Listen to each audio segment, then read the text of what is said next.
नवनाथांपैकी एक मच्छिंद्रनाथ यांचा जन्म माशापासून कसा झाला हे आपण आजच्या व्हिडिओमध्ये जाणून घेणार आहोत। खूप वर्षांपूर्वी यमुनाच्या पात्रात ब्रह्मदेवाचे वीर्य कण पडले। त्या कणांना एका माशाने गिळले आणि तिच्या गर्भात एक दिव्य बालक वाढू लागले। काही काळानंतर भगवान शंकर पार्वती देवीला परमज्ञानाचे मंत्र ऐकवण्यासाठी यमुना काठी घेऊन आले। महादेवांनी सर्व गूढ ज्ञानाचे मंत्र पार्वती देवीला शिकवले, पण त्याच वेळी त्यांना जाणवले अजून कोणीतरी हे ज्ञान ऐकत आहे। तेव्हा महादेवांचे लक्ष नदीतील त्या माशाकडे गेले, ज्याच्या गर्भात ते दिव्य बालक होतं। महादेवांनी पाहिलं की त्या बालकाने सर्व गुप्त ज्ञान ग्रहण केलं आहे आणि केवळ ऐकलं नाही तर त्यामागचा अर्थ सुद्धा समजला आहे। त्या क्षणी त्याला ब्रह्मज्ञानाची प्राप्ती झाली। भगवान शंकरांना कळलं की हा साधा जीव नाही, हा स्वतः कवी नारायणाचा अवतार आहे। महादेव म्हणाले, बाळा, तुझ्या जन्मानंतर तू बद्रिकाश्रमात जा, तेथे श्री गुरु दत्तात्रेय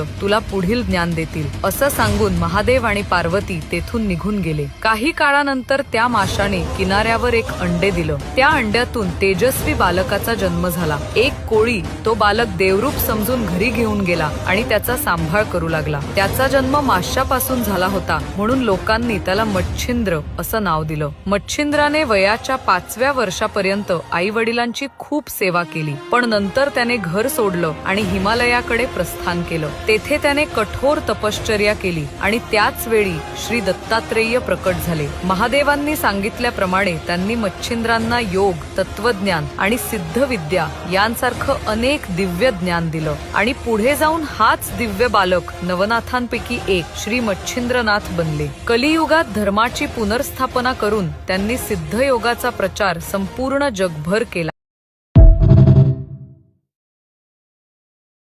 पण घरात दिवा लावल्यानंतर किंवा पूजा केल्यानंतर काही काळ झाडू मारणं टाळतो, पण असं का? झाडू हा लक्ष्मीचं स्वरूप मानला जातो, मात्र दिवा लावल्यानंतर झाडू न मारण्यामागे आध्यात्मिक आणि वैज्ञानिक अशी दोन्ही कारणं आहेत। आध्यात्मिक दृष्टिकोनातून दिवा लावल्यावर घरात पवित्र आणि सात्विक ऊर्जा निर्माण होते, त्यावेळी झाडू मारल्यास ही ऊर्जा विस्कळीत होते आणि लक्ष्मीचा अपमान होतो असं मानलं जातं। वैज्ञानिक कारण, पूर्वी सूर्यास्तानंतर घरात फक्त एक दिव्याचा उजेड असायचा। मंद प्रकाशात झाडू मारताना दिवा विझण्याची शक्यता, पुन्हा दिवा लावण्याची कटकट, झाडूच्या वाऱ्याने अग्नी पसरून अपघाताचा धोका खूप जास्त होता। म्हणून लोक म्हणायचे, पहिले झाडू मग दिवा। हीच गोष्ट नंतर परंपरा बनली। लोकांना समजावणे कठीण असल्याने लक्ष्मी रागावेल अशी भावना निर्माण करण्यात आली। आज परिस्थिती बदलली आहे, प्रकाशाची अनेक साधनं उपलब्ध आहेत, म्हणून परंपरा पाळा, पण तिच्या मागचं विज्ञानही समजा। अंधश्रद्धेपेक्षा समजून घेतलेली परंपरा नेहमीच अधिक सुंदर वाटते।